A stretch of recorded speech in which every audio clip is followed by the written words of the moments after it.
السلام عليكم ورحمة الله تعالى وبركاته، وبعد الصلاة والسلام على رسول الله وآله وصحبه أجمعين.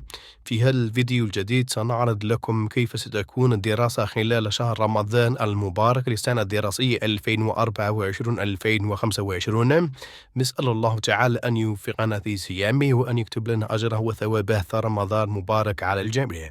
إذن سيصادف بحول الله تعالى هذا الشهر الفضيل شهر مارس بحول الله. فالأسبوع الأول من شهر رمضان المبارك سيكون موعد إجراءات اختبارات الفصل الثاني، والأسبوع الثاني والثالث دراسة عادية بشكل عادي.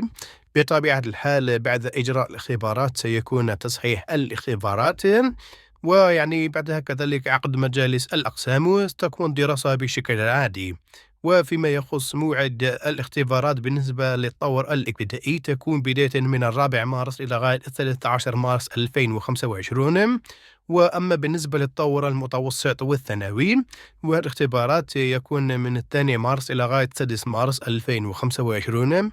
ثم يأتي الأسبوع الرابع من الشهر الكريم، سيكون عطلة الربيع والتي ستكون بداية من عشية يوم الخميس 20 مارس 2025.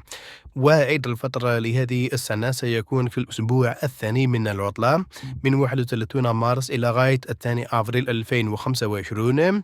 وبخصوص موعد عودة التلاميذ لمقاعد الدراسة سيكون بداية من يوم الأحد 6 أبريل 2025.